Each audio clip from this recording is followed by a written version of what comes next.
Chapitre 24. Judas de Kérioth après sa trahison. Je vois Judas. Il est seul. Il est vêtu de jaune clair avec un cordon rouge à la taille. Mon admoniteur intérieur m'avertit que c'est depuis peu qu'a été capturé Jésus et que Judas, qui s'est enfui tout de suite après, est maintenant en proie à un contraste de pensée. En effet, l'Iscariote semble un fauve furieux et traqué par une meute de mâtins.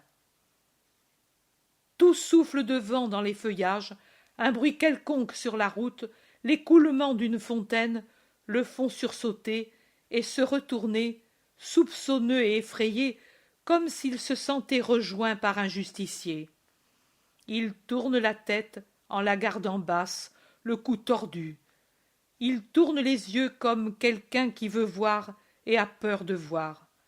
Si un jeu de lumière de la lune crée une ombre d'apparence humaine, il écarquille les yeux, fait un saut en arrière, devient encore plus livide qu'il ne l'était, s'arrête un instant, et puis s'enfuit précipitamment en revenant sur ses pas, en se détournant par d'autres chemins, jusqu'à ce qu'un autre bruit, un autre jeu de lumière, le fasse s'arrêter et s'enfuir dans une autre direction.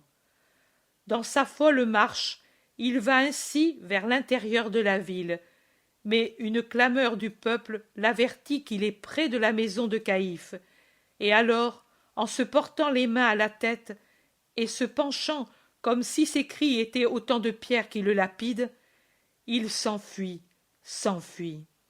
Et dans sa fuite, il prend une ruelle qui l'amène tout droit vers la maison où a été consommée la scène. Il s'en aperçoit quand il est en face, à cause d'une fontaine qui coule à cet endroit du chemin.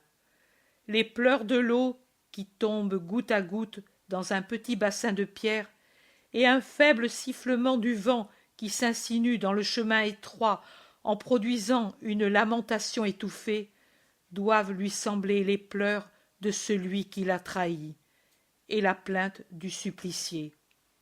Il se bouche les oreilles pour ne pas entendre et s'échappe, les yeux fermés pour ne pas voir cette porte par laquelle, peu d'heures avant, il est passé avec le maître et par laquelle il est sorti pour aller prendre les hommes armés pour se saisir de lui.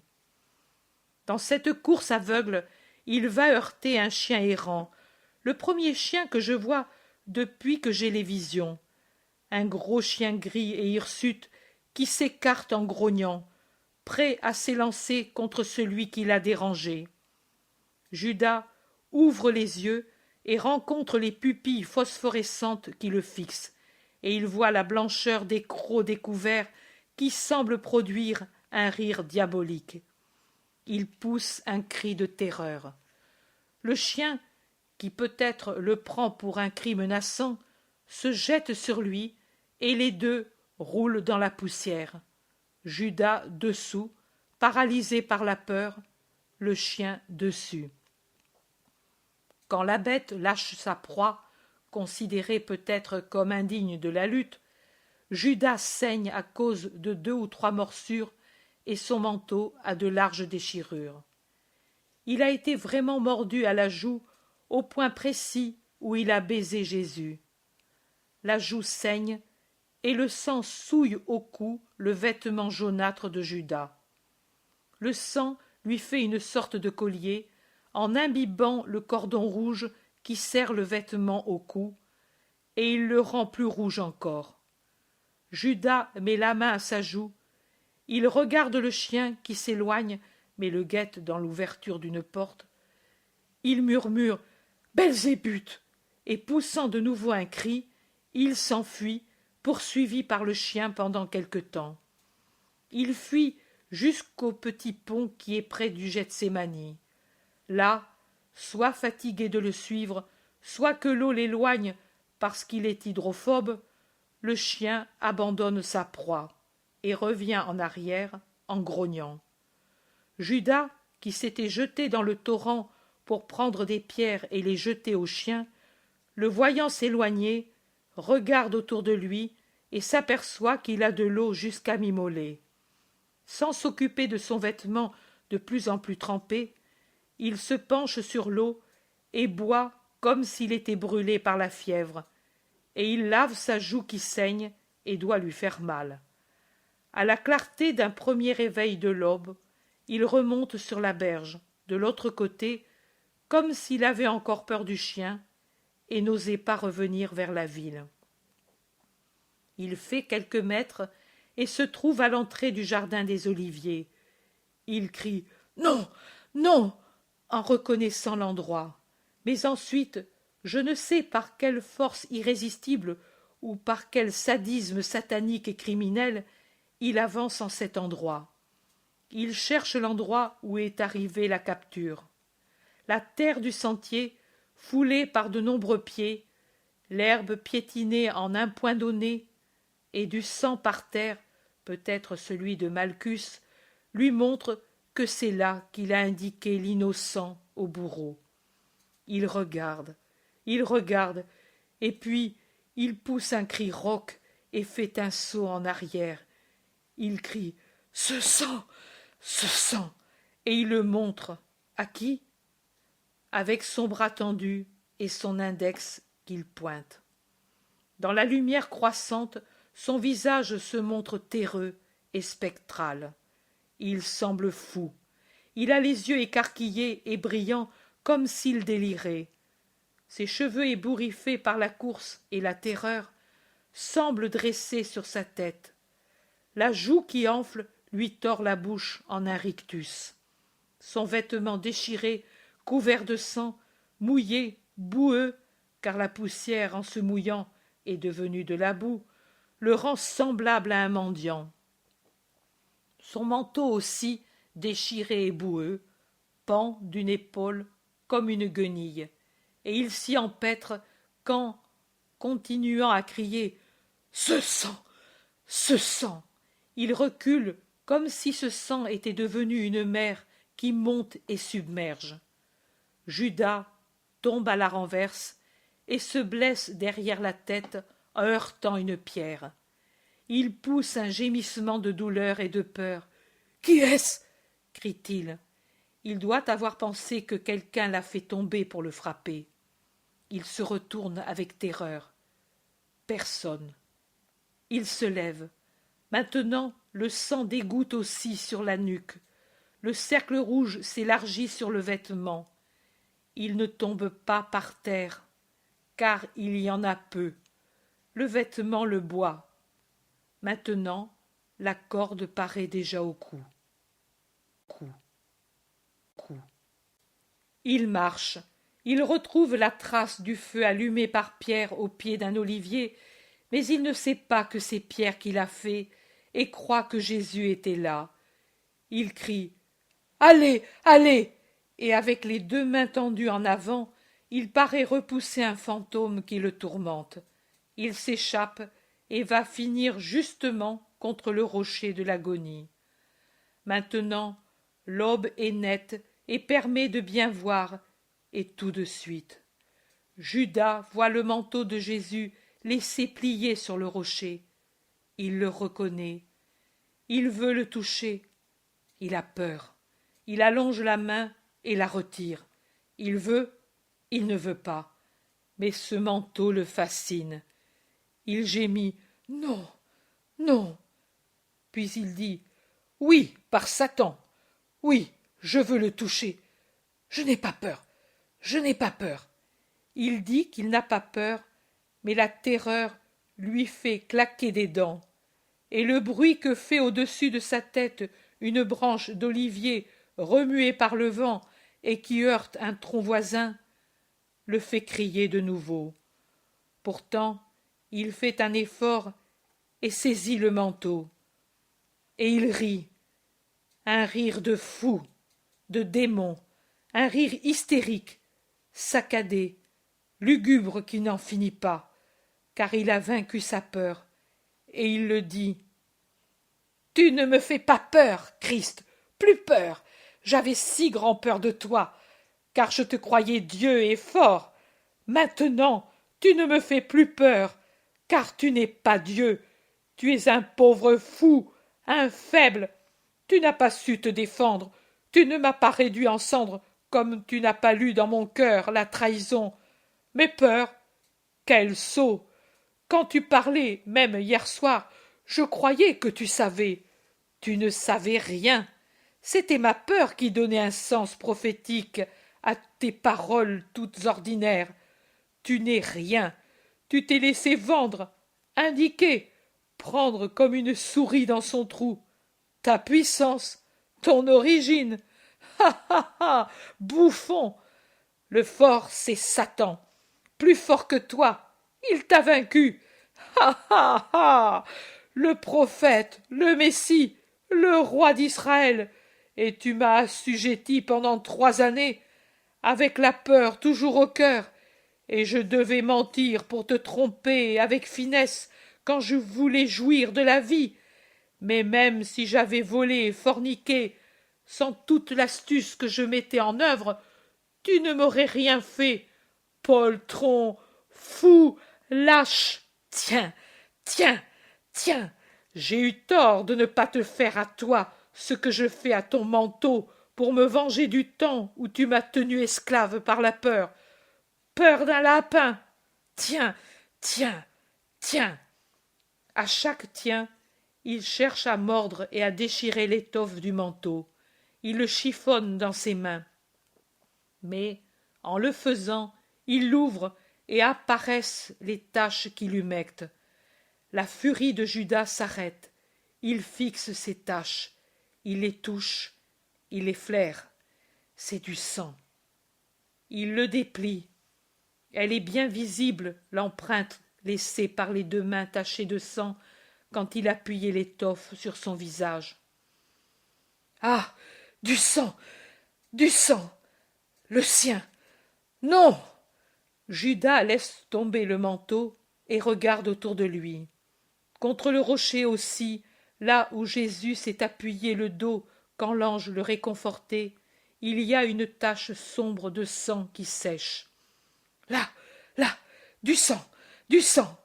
Il baisse les yeux pour ne pas voir, et il voit l'herbe toute rougie par le sang qui est tombé sur elle. Celui-ci, à cause de la rosée qu'il a diluée, paraît tomber depuis peu. Il est rouge et brille au premier soleil. Non, non, non, je ne veux pas voir. Je ne puis voir ce sang. Au secours!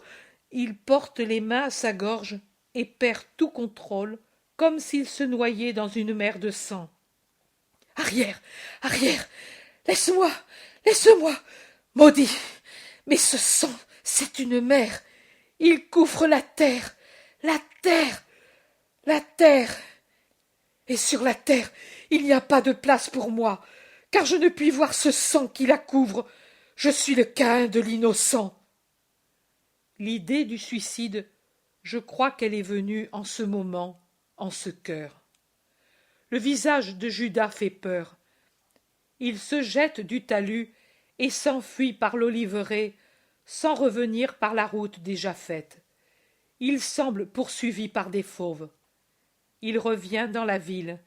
Il s'enveloppe comme il peut dans son manteau et cherche à couvrir sa blessure et son visage autant qu'il le peut. Il se dirige vers le temple, mais pendant qu'il va dans cette direction, à un carrefour, il se trouve en face des canailles qui traînent Jésus chez Pilate. Il ne peut se retirer car une autre foule le pousse dans le dos en accourant pour voir. Et grand comme il domine forcément et il voit. Et il rencontre le regard du Christ. Les 2 regards s'enlacent un moment, puis le Christ passe, lié, frappé, et Judas tombe à la renverse comme s'il s'évanouissait. La foule le piétine sans pitié, et il ne réagit pas. Il doit préférer être piétiné par tout un monde plutôt que de rencontrer ce regard. Quand la meute déicide est passée avec le martyr et que le chemin est libre, il se relève et court au temple, il bouscule et renverse presque un garde placé à la porte de l'enceinte.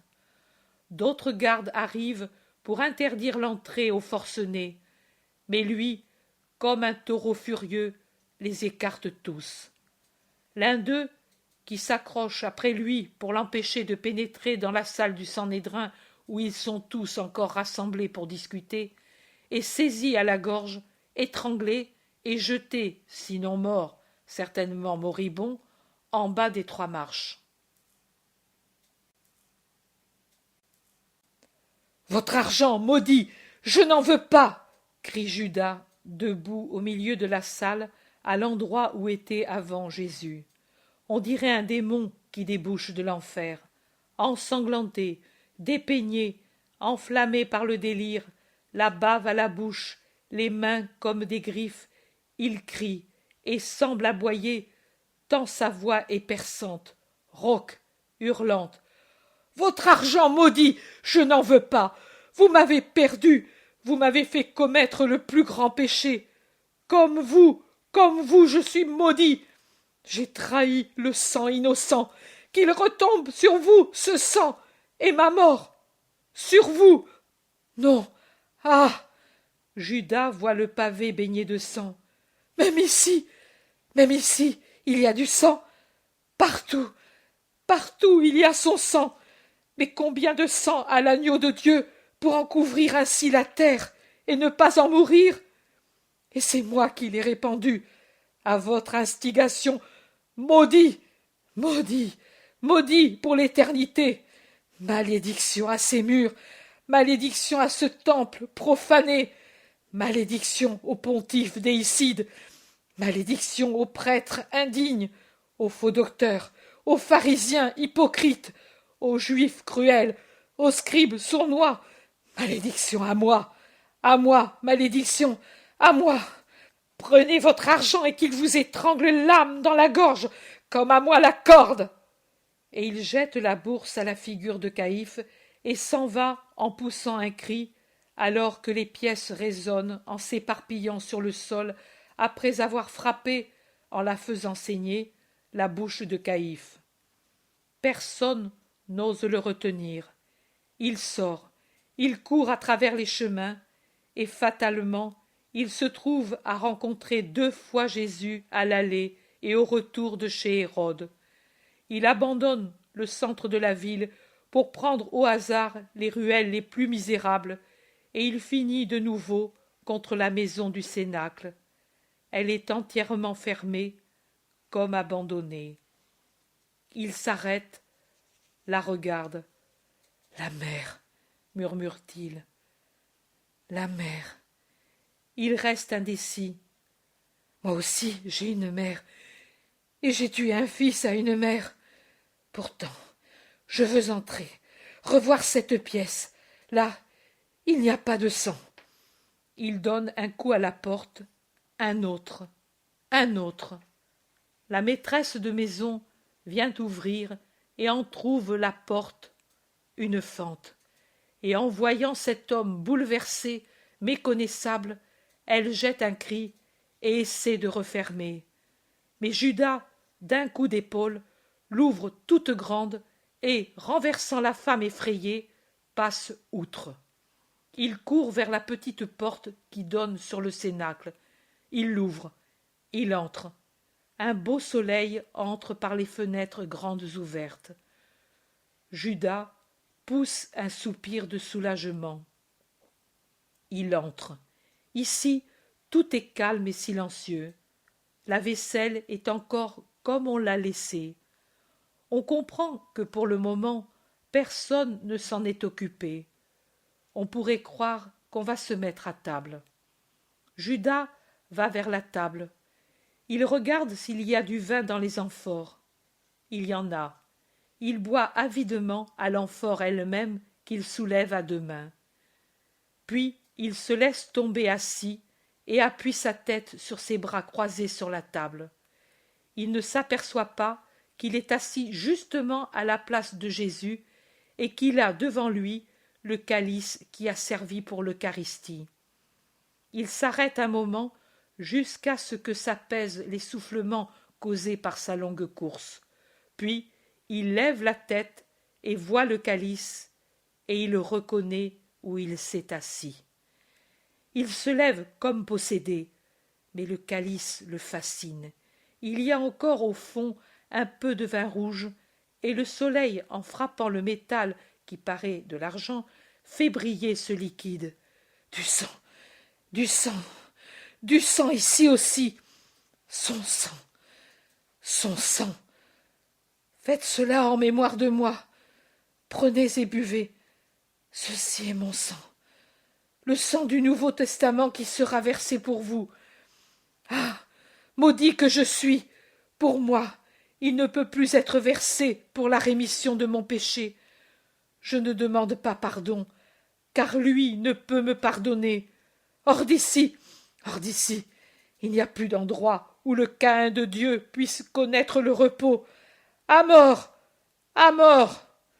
Il sort. Il se trouve en face de Marie, debout à la porte de la pièce où Jésus l'a quitté. Elle, entendant du bruit, s'est montrée, espérant peut-être voir Jean qui est absent depuis tant d'heures. Elle est pâle, comme si elle avait perdu son sang. Elle a des yeux que la douleur rend encore plus semblables à ceux de son fils. Judas rencontre ce regard qui le regarde avec la même connaissance affligée et consciente dont Jésus l'a regardé en route, et avec un « Oh !» effrayé, il s'adosse au mur. « Judas, » dit Marie, « Judas, qu'es-tu venu faire ?» Les paroles mêmes de Jésus et dites avec un amour douloureux. Judas s'en souvient et pousse un cri. « Judas, » répète Marie, « qu'as-tu fait? À tant d'amour, tu as répondu en trahissant. » La voix de Marie est une caresse tremblante. Judas va s'échapper. Marie l'appelle d'une voix qui aurait dû convertir un démon.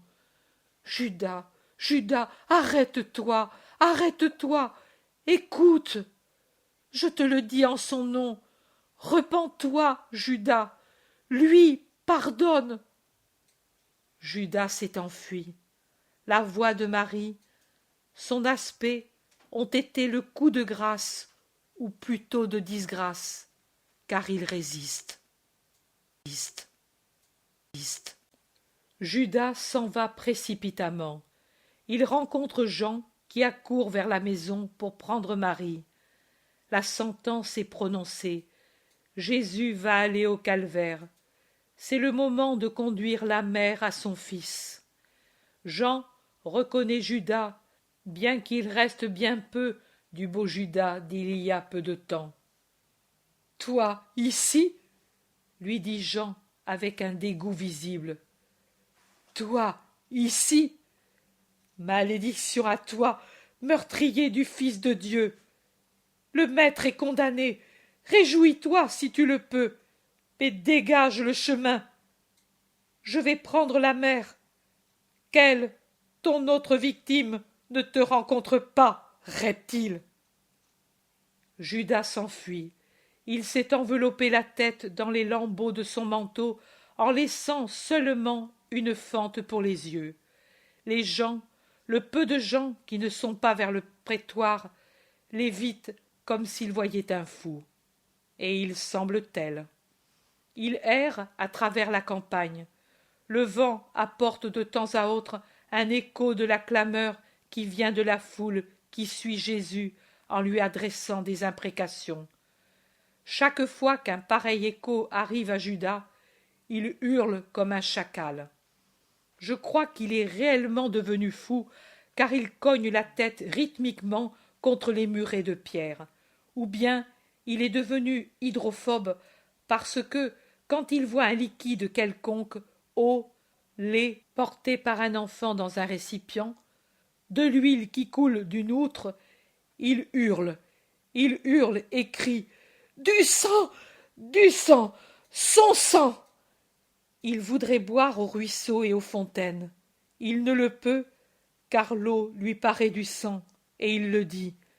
C'est du sang, c'est du sang. Il me noie, il me brûle. J'ai le feu.